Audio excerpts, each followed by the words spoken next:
MSG leaders discuss trade agreements at summit. Link PNG begins daily flights to Wapenamanda in Enga province. East New Britain dominates track events at the PNG Games. So that's my first time to get the goal. This is National EMTV News with Mary Bartulo. Good evening and welcome. Thanks for joining us. Trade ministers and their delegations have gone through the second Melanesian Spearhead Group Investment Seminar today. According to the chairman of the MSG, Victor Tutugoro, the convening of the seminar was to firm up the roadmap for negotiations of the third MSG trade agreement. The presentations were done to gauge prospects for a new investment chapter that will help facilitate trade between MSG countries. At the second MSG Investment Symposium this morning in Port Moresby, Secretary for Trade John Andreas said MSG countries must seize the opportunity to promote bilateral trade arrangements. He said trade and investment relationships are important to foster a more diversified growth in the MSG region. The leaders' intention, therefore, to insert an investment chapter in the MSG TA3 is indeed a reflection of the importance that our leaders attach to promoting and facilitating investment into the MSG sub-regional bloc. Du fer de lance, les membres du secteur privé. Chairman of the MSG and spokesperson of New Caledonia's FLNKS, Victor Tutugoro, reaffirmed that MSG countries have much natural resources that can develop our economies but must also be protected. His Excellency Tutugoro said there are challenges and growing demand for natural resources and pressure on customary land for economic development. The participants have been urged to look at best ways to harmonize economic prosperity in safeguarding our environment. Delhi Bagu, National EMTV News. In the meantime, Prime Minister Peter O'Neill will be officially opening the MSG Trade Fair and Investment Roadshow this evening at the Mari Barracks. Today, Minister for Trade, Commerce and Industry Richard Maru was presented a cheque of 600,000 kina from the National Gaming and Control Board. This is in support of staging this sub-regional event. Acting CEO of NGCB, Imelda Argon, said they were more than happy to assist. The trade fair will be open to the public starting tomorrow. Tickets will be on sale at the Mari Barracks gates. Finance Minister James Marape told Parliament today that many districts and provinces have yet to receive full 2014 DSIP and PSIP funds. He said that they will only receive it when funding is available. This was in response to Kandep MP Don Pollier's question on the opposition's budget distribution. Mr. Pollier today at the Parliament House told Mr. Marape that the government, through the Finance Ministry, made unfair selections on the distribution of the 10 million kina DSIP funds to the opposition team. However, Mr. Marape explained that the criteria of the distributions were based on the amount of cash flow. Based on cash flow, let me put on record, the O'Neill Dion government is not here to discriminate between Kandep or between Kandep and Tari, or between Waubulolo and Tari, or anywhere else for that matter. It boils down to cash flow. Mr. Marape said some districts had received only 30% of the full DSIP funds. Some had received it to the maximum of 80%. He made it clear that all funds are distributed to priority areas. We decide on which programs to roll out. Sometimes where there's limited funds, we decide on which program, which area, which priority areas get funded first, Mr. Speaker. He said that he will compile a full report of the districts and provinces who have received their funds and how much they have received it. Vasinata Yama, National EMTV News. Also in Parliament today, Grand Chief Sir Michael Somare announced that he is moving to the middle benches. He said due to the process involved in the borrowing of the UBS loan was not followed, creating a massive debt of 3 billion kina. Sir Michael said this debt is not reflected in PNG's total debt stock of the supplementary budget and that he does not want to be part of any loan deals. Chief Justice Salamo Injia has announced his decision to appoint a leadership tribunal to inquire into allegations of misconduct in office made against Prime Minister Peter O'Neill. The date of the tribunal has been set for 9:30 a.m. on Monday, January the 26th, 2015. The tribunal consists of Sir Peter Blanchard, a retired judge of the Supreme Court of New Zealand, John Von Bosa, a retired judge of the Federal Court of Australia, and PNG National and Supreme Court Judge Justice Salatiel Lenalia. The appointment follows a request made to the Chief Justice by the Public Prosecutor on November the 14th this year. Commenting on the announcement, Prime Minister Peter O'Neill described it as a positive move. He said he is looking forward to these proceedings and the tribunal will provide the opportunity to put the issue to rest. A report targeting human development in Papua New Guinea has been released 16 years since the last one in 1996. The report was jointly produced by United Nations Development Programme, the national government and other development partners. With the report in place, issues like high illiteracy rates and access to basic health and transportation will be addressed by both parties. The National Human Development Report was compiled with the aim to translate economic gains in PNG, such as revenues from mining and logging, into practical, sustainable outcomes. Key points identified in this report reveal that over 20% of children in PNG are not attending schools. There is a high rate of violence against women and girls, and 2 out of 3 fall victims to gender-based violence. That discussion only took place, after 2012-13, which has led to this. But normally we would expect every 5 years or so. There's a lot of work involved, so you can't do this report every year. The report, titled From Wealth to Well-being, Translating Resource Revenue into Sustainable Human Development, was launched and presented to the government today through the National Planning and Monitoring Minister, Charles Abel. While the nation is facing an economic boom, the report will focus on key choices and decisions that leaders need to make in the short and medium term to ensure that human development outcomes are maximized. This involves access to basic government services like education and health.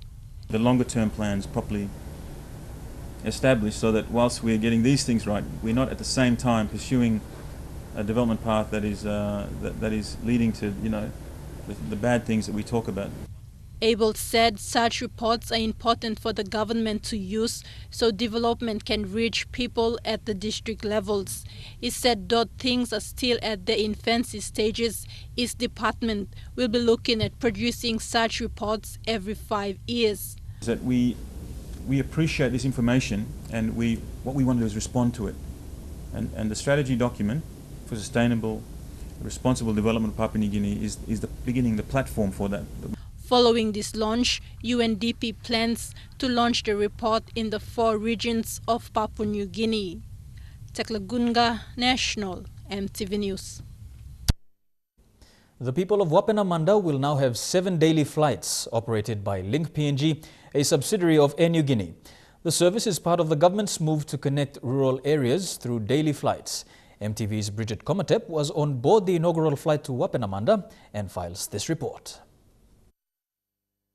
The inaugural flight by Link PNG brings to 7 the number of daily flights into Wapenamanda. It is also in line with Link PNG's mandate to provide regular and affordable services to remote parts of the country.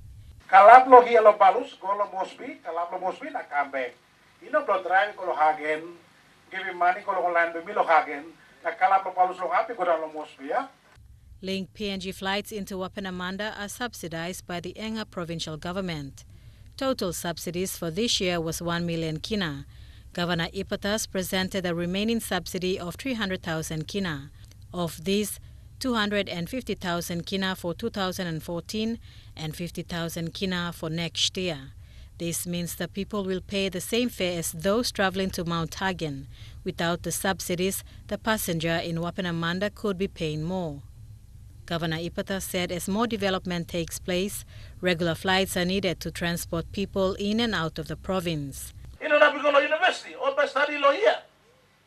But you make at technical college next year. Technical college, or call him now Polytech. National government of Enga Ibla, like him school yet, gives him Polytech.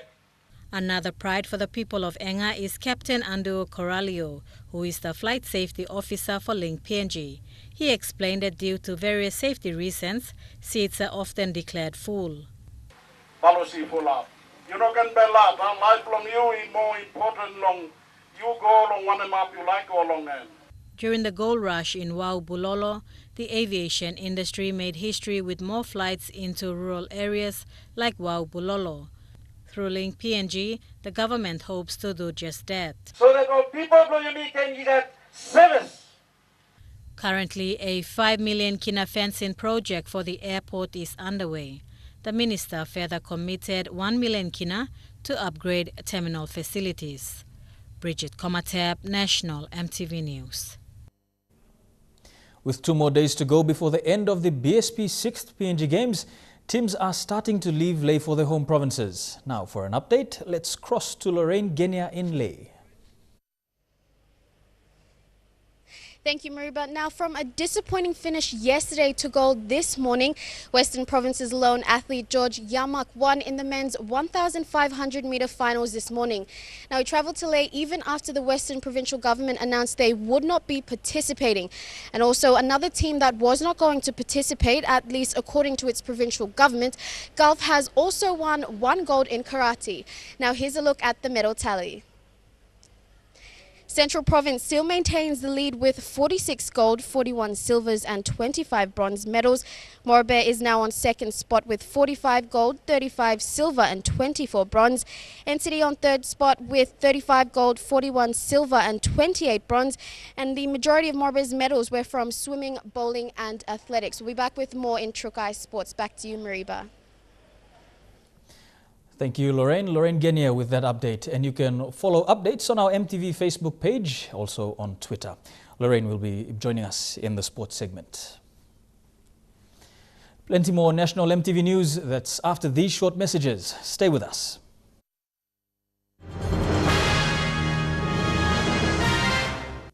Welcome back to National EMTV News. As a strategy to exit from the outcome-based education curriculum, the Division of Higher Education launched 2 programs today. Bachelor of Education Primary and Diploma in Teaching. 2 programs aim to equip teachers and raise the level of primary education around the country. Prime Minister Peter O'Neill launched the program's specification document this morning in Port Moresby.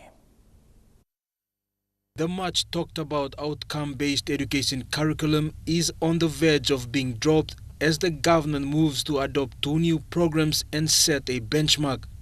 The launching of the bachelor and diploma programs is targeted to address government's concern on improving teachers' education with emphasis on literacy and numeracy. Higher Education, Science, Research and Technology Minister Malakai Tabar said the programs are a new dimension for quality education. And quality in higher education is a product of a combination of qualified people, academic and teachers, adequate learning resources and curriculum. Meanwhile, Prime Minister Peter O'Neill says education still remains a key priority agenda. He says the program is vested for teachers to enhance subject contents to guarantee that students receive the best quality of education. A training program today that will be able to be used in all the teachers' colleges and universities all around the country, because it focuses more on even the core subjects, English and maths. Let us equip our teachers with better skills so that they can teach our kids in return. Divine Word University will be the lead institution for the primary program, while University of Goroka will take care of the secondary program. In fact, I'm sure these programs are likely to find favor with many teachers throughout the country because of their emphasis on professionalism and objective standards. The Prime Minister then launched the programs and distributed copies to heads of universities, teachers' colleges and other relevant teaching institutions. Jack Lapava Jr., National EMTV News. Don Bosco Technical School in the nation's capital held the 7th Grade 12 and Industrial Training Course graduation today. an all-male technical and secondary school. Today was a significant time for the students as it meant the end of one chapter of their life and the beginning of a new one. 282 students from the Don Bosco Technical School graduated today, receiving their Grade 12 and Industrial Training Course ITC certificates. Father Angel Sanchez, principal of Don Bosco Technical School, said the school's aim is to provide the best education for its students, both academic and technical. He also said many students had withdrawn from the school due to various reasons. However, he congratulated those who made it through to graduate today. Lihai Elias received the Academic Excellence Award, while Noairi Uruguna got the International Training Institute Scholarship Award, and Mina Harrison received the Sir George Constantino Hebao Apprentice of the Year Award. The graduation today marks a new era for the graduating students, as some will continue their education while others will join the country's workforce. Judith Khasek, National, EMTV News. Madang is the most recent province to receive the government's distribution of the 2014 tuition fee-free education commodity component. The component was handed over to the Madang Provincial Education Advisor in front of students, teachers and the public at the Tusbab Secondary School. Tusbab Secondary was packed as teachers, students and members of the Education Department in Madang gathered to witness the launching and distribution of the TFFE component for Madang schools. Prior to receiving the educational kits, Madang Provincial Education Director Moses Sariki said it is a relief for both parents and schools who have been spending a substantial amount of money for these learning materials in the past years. The commodity component here in the province, and after the launching of it, the officers, each officers who are based in the province will work with the officers in the province. Mr. Sariki says education officers will be busy sorting out the materials and equally distribute in all schools in and around Madang. Trade Pacific Limited General Manager David Wilson says the kit comes handy for both students and teacher enhancement, as the government is prioritizing the education sector. Wilson says Trade Pacific is proud to partner with the Education Department to roll out the distributions. The government is realized that you are the future, that you have to be educated. Students and teachers were then given a preview of the TFFE materials. Jack Lapava Jr., National, EMTV News. After numerous criticism from business houses and the general public, the Gordon's Market in the nation's capital was selected by UN Women as a pilot project. Their mission, to transform the market into a safer place. The project, known as Safe Cities, was first tested at Gerehu Market and has proven successful. Through the project, vendors have opened personal bank accounts to save their hard-earned profits. The Safe Cities project is an initiative of UN Women, a subsidiary to the United Nations Organization, or UNO. It is dedicated to addressing issues affecting women and girls in the Asia-Pacific region, and is used as a vehicle to drive out issues of discrimination and violence against women and girls in local communities. The Gerehu Market in Port Moresby Northwest was the first market in the Asia-Pacific selected to undergo the Safe Cities program. 1 year into the program, and market vendors say it has already proven successful. Through this program, Gerehu Market Senior Coordinator Mato Posu said mothers in Gerehu and Rainbow areas now feel safe to do marketing at Gerehu and are no longer intimidated by petty criminals. She said the market is much cleaner than what it used to be, and the sale and chewing of betel nut is discouraged within the market premises. UN Women will be looking at Gordon's Market to roll out their Safe Cities project soon, and it aims to do this in partnership with police. Tekla Gunga, National, EMTV News. Papua New Guinea's largest microfinance institution, Nationwide Microbank, is empowering women in the Motu Koitabu area to be self-reliant and to venture into business. Deliberating on capacity building and women empowerment concept, the microbank provides opportunities for women in the area to access its products and services by opening savings accounts. Nationwide Microbank's Manager of Women's Banking, Gima Kepi, embraces this by organizing a financial literacy program which ended today at the Elevala village in Port Moresby. 100 women from the Elevala area received certificates after being taught basic management and trade skills by the microbank officials.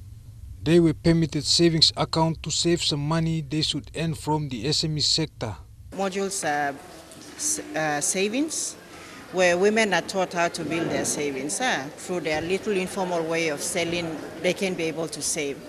The training provides an opportunity for these women to form business groups in order to solicit funding from organizations like National Fisheries Authority, Asian Development Bank, and many others. Our accounts open so we can store our money at the bank. The women thank Microbank for taking an initiative to provide services at their doorstep. They will now manage and save some money they obtain from the SME sector. This project is first of its kind in the Motu Koitabo area.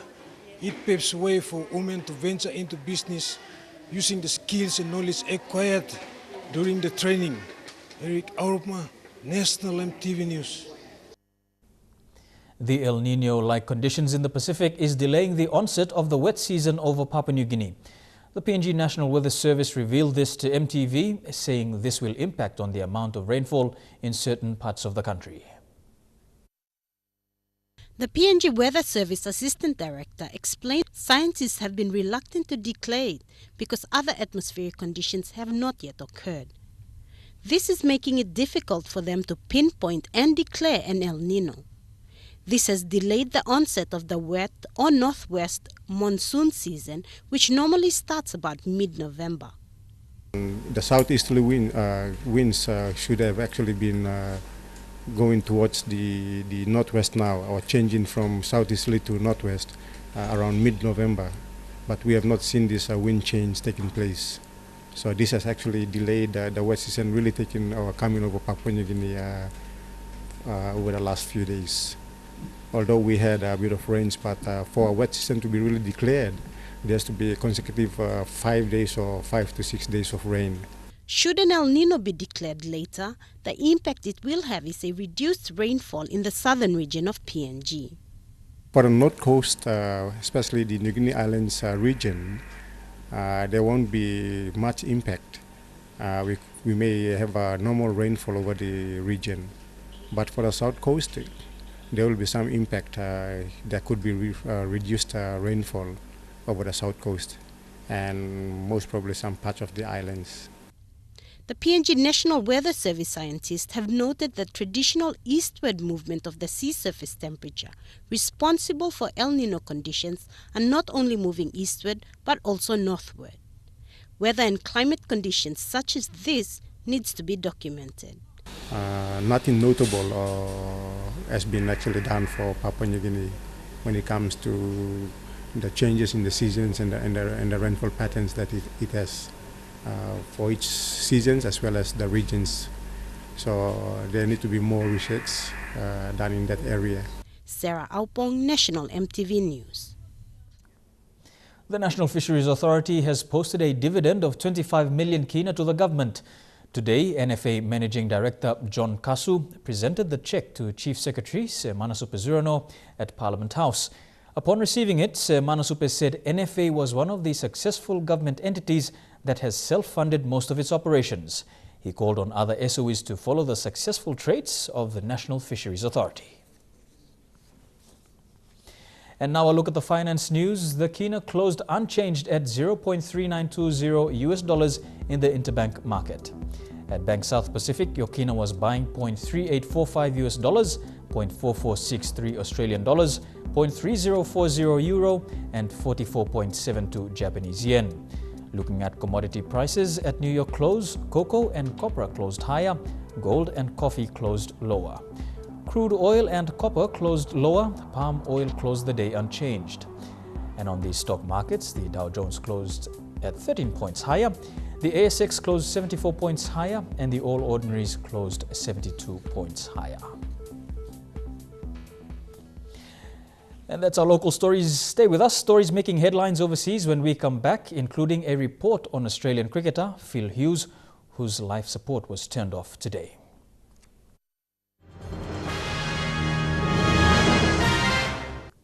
Welcome back to the news.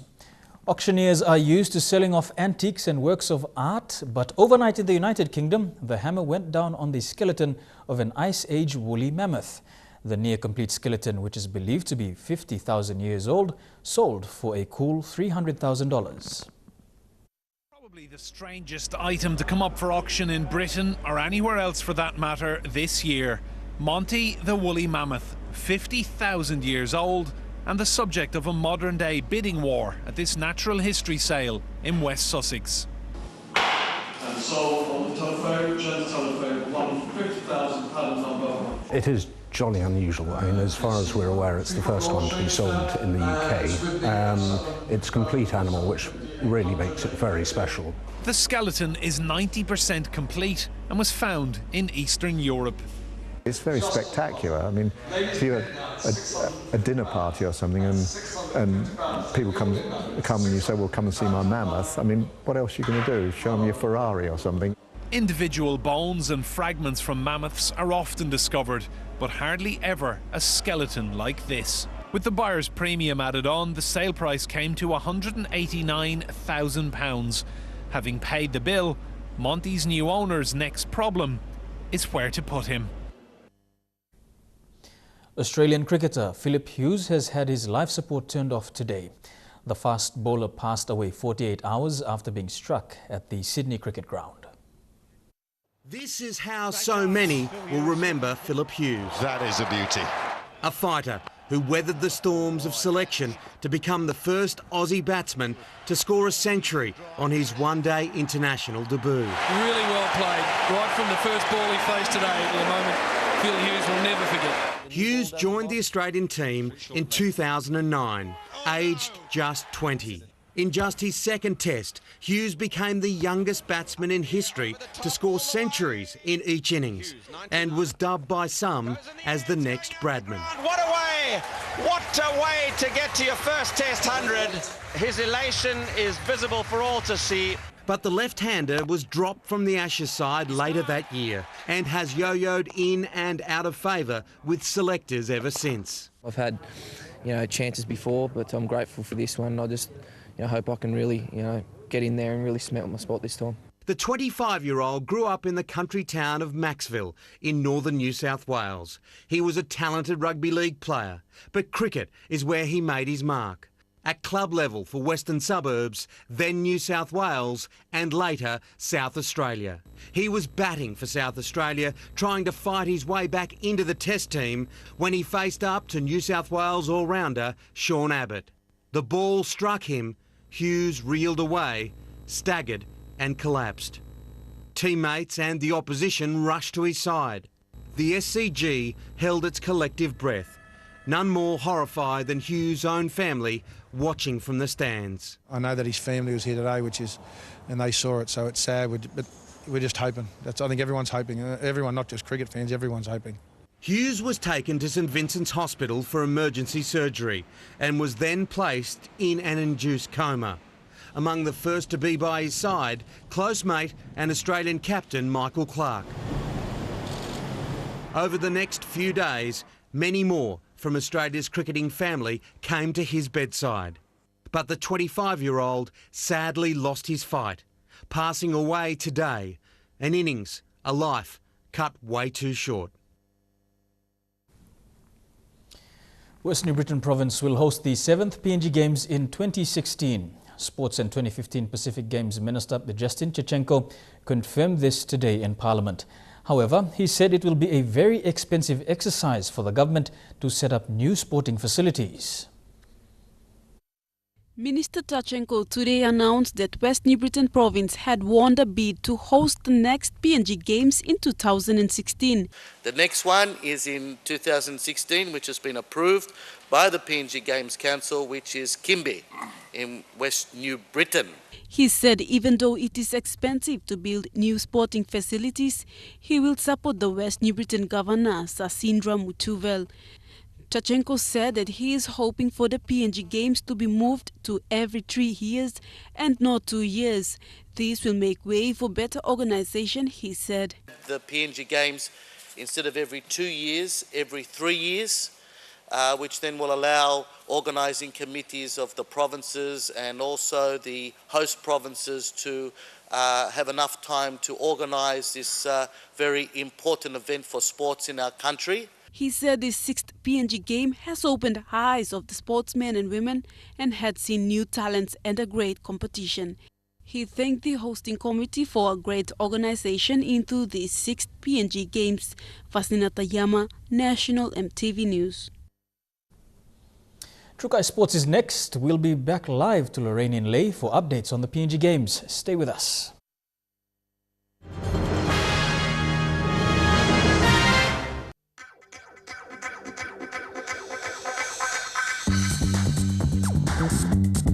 Trukai Sports.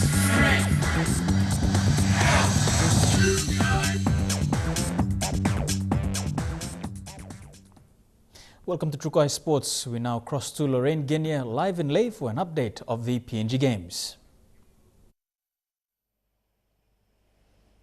Thank you, Mariba. Now, Western Province's only athlete, George Yamak, today came back strong in the men's 1,500 metre after failing to complete the 800 metre finals yesterday. Now, Yamak finished ahead of other athletes and took out gold for Western Province. George Yamak has been the crowd's favourite since stepping onto the track at the Sir Ignatius Gilaga Stadium 3 days ago. Yamak, in an unsuccessful attempt yesterday, fell short 200 meters before the finishing line after suffering from dehydration. Today he made it through the finish line in the first place, ahead of Simbu's Kene Kiege in the second and Simbai Kaspar in the third in the men's 1500 meters finals. You only athlete lo Western Province na you pili mo sonem. You pili mo sonem now. Me alright. Me win him na me happy.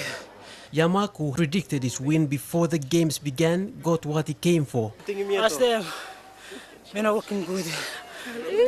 George Yamak's appearance in this year's PNG Games has turned out to be an embarrassment for the Western Province. Yamak has been the lone athlete flying the Western Provincial flag in this year's PNG Games for the past 11 days. After being an underdog in the 2007's PNG Games in Ley, he made a name when he bagged gold in the 1500 meters athletics in the 2012 PNG Games in Kokopo. This year, he returned to Ley and defended his title. Edwin Fidelis, National EMTV Sports, Ley.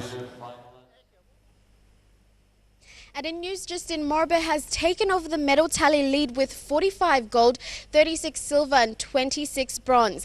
Now, Team East New Britain outran all other provinces in the track events.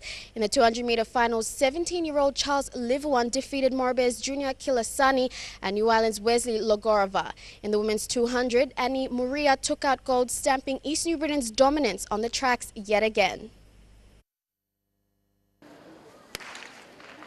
Annie Muria, the 19-year-old girl who won gold this morning for Team East New Britain, trained on the beach at home for the 200-meter finals. She led from about 150 meters from the finish, edging in front of teammate Nancy Malamut. Morbe's Vanessa Waro and Salome Yawas came third and fourth. I go too much to training every Saturday, but I can't training by my house and I'm busy. So, I come, even provincial game, Kokopo, I selected me 400 meter and 200 meter. So now I come, make him. Annie's afternoon runs on the sand takes her to glory, her gold medal at the 6th PNG Games. First gold or any other medals you win in Peninsula? 2012 me play the 5th PNG game, I mix bronze.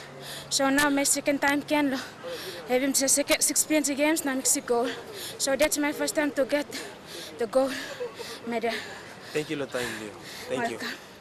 In the men's 200 meters, victory stayed with East New Britain. Charles Liviwan also won gold. He dominated much of the race in front of favourite Morobes Junior Kilasani and New Ireland's Wesley Logorava. How you been prepared or come to these games? I'm going through normal training, basic. Nuclear training too much. Team ENB's coach John Bining says they expected to win this race. Unexpectedly we got the gold and the silver. We were kindly expecting the 200 that he was going to take it out, so we're very happy and we're looking forward. Bethany Harriman, National MTV Sports, Lae. Now, Morobe pocketed gold in the women's basketball today, beating Western Highlands into submission. PNG rep Betty Angula's efforts weren't in vain for Western Highlands as they succumbed fighting against Morobe in a 70-59 finish.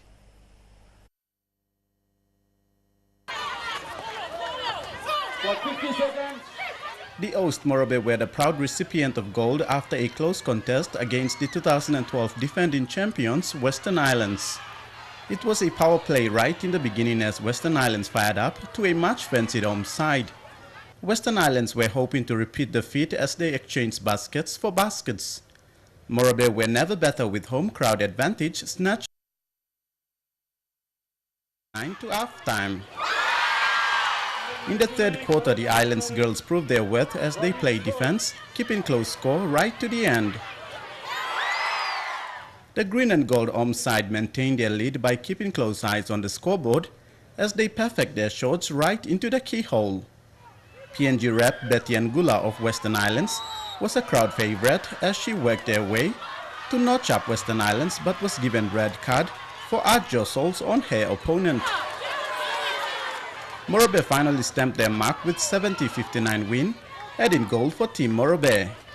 Though the game was tough, we managed to. So you're planning to win gold and you guys yes, came and we plan to win gold and yeah. It's been tough. We've been training for the whole year and we're so looking forward to defending our gold this year, but unfortunately the Mormons came in and they beat us. Meanwhile, NCD edged out Southern Islands to win bronze.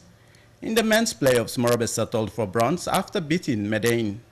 Tere Alex, National MTV Sports, Lae. And in karate, Team Golf has won gold in the Open Women's Kata category. The young team made up of Kay Aputi and sisters Sidela and Lisa Monuo edged out NCD in the finals and secured gold today. NCD has settled for silver while Morobe has taken bronze. And in the men's soccer semi-finals, defending champions Millen Bay were up against recently crowned Besta champions Manus in the major semi-finals. Last week, both teams met with Manus taking out a 2-1 victory over the smaller Millen Bay side. The winner of this side goes into the medal playoffs. Jeremy Moggy with the details. Millen Bay had lost to Manus 2-1 on the opening day of the soccer tournament 11 days prior and were not about to let their chance to redeem themselves pass by. As had become the norm between both teams, there was lots of flair. Manus shooting from out wide, Millen Bay trying to dribble their way through. Their high line of defense frustrated Manus as the offside count mounted. Manus were almost the first to score, but brilliant saves by the Millen Bay goalkeeper kept them alive. Manus had another chance soon after as the Millen Bay defense questioned the sideline, but that shot wasted. The Taipans also had this golden opportunity gone begging. 0-0 at the end of regulation time, both coaches urging their players to push harder. Extra time was tense. Manus slowing play down. The Millen Bay players at times physically outmuscled by their taller opponents. Millen Bay tiring towards the end, the post saving them. It went down to a penalty shootout. Millen Bay opening the scoring. But with 2 missed goals and Manus converting all of theirs, it was 4-2 at the end of the match. A wonderful display of football. There was a lot of flair and a lot of courage that was shown today.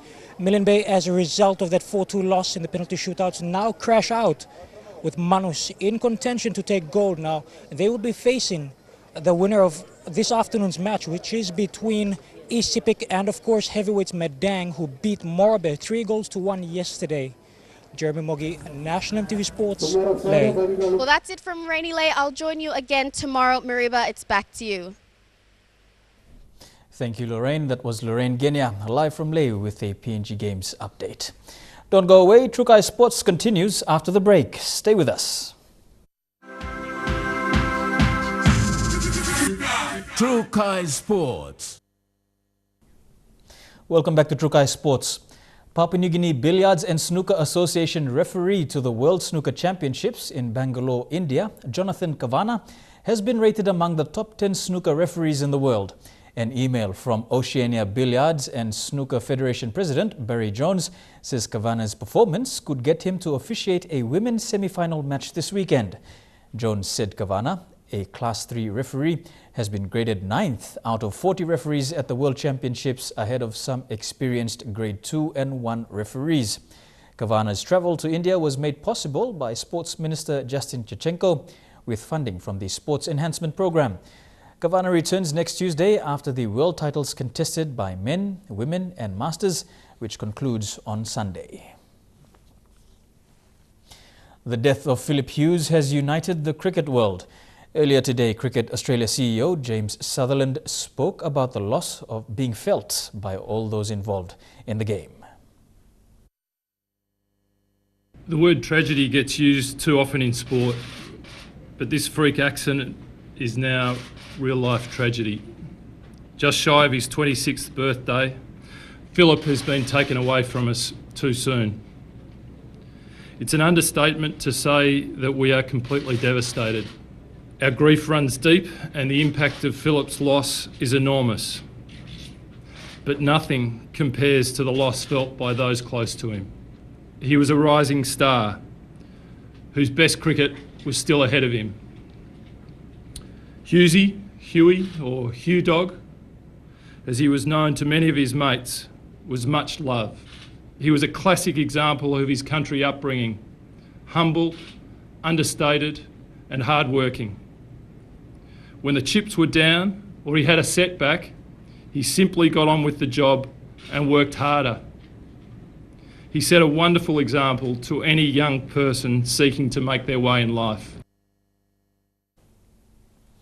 To golf, and Australia's Adam Scott has made a poor start to his Australian Open campaign, finishing 7 shots off the pace, cutting 3 over 74. 21-year-old American Jordan Spieth, the leader with 2 Aussies, placed 1 shot back, while defending champion and world number 1 Rory McIlroy cutted a 2 under 69 to also be in the midst. Under trees, Adam Scott got back to nature, and not in a good way. Oh, it's caught some tree on the way out. But like the Pied Piper, where he went, the fans followed. The world number 3 giving them just enough along the way. That's more like it. Okay. But this summed up the 34-year-old's day. Oh, boy. In stark contrast, everything went right for fellow Aussie and Scott Gardner. A hole-in-one on the 11th, reason to celebrate. That might feed back down. Yeah, have a look at that feeding back. Look out! Scotty! Oh, no! How about that, Scotty? You're driving a new Lexus. Defending champion Rory McIlroy was solid in his opening round. The world number 1 with a mix of birdies and bogeys. An early start. This is the first day that I've really felt like the travel's caught up with me a little bit. American 21-year-old Jordan Spieth managed 3 straight birdies on the 14th, 15th and 16th holes to finish with an impressive 4 under 67. Thank you very much. And Trukai Sports ends on that note. Up next, the weather details. Stay with us. Trukai Sports.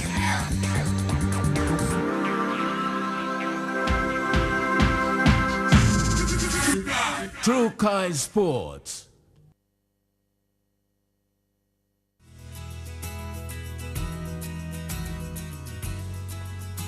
Weather forecast for tonight and tomorrow. Southern region, Port Moresby, cloudy periods. A shower or 2 for Daru and Kerma.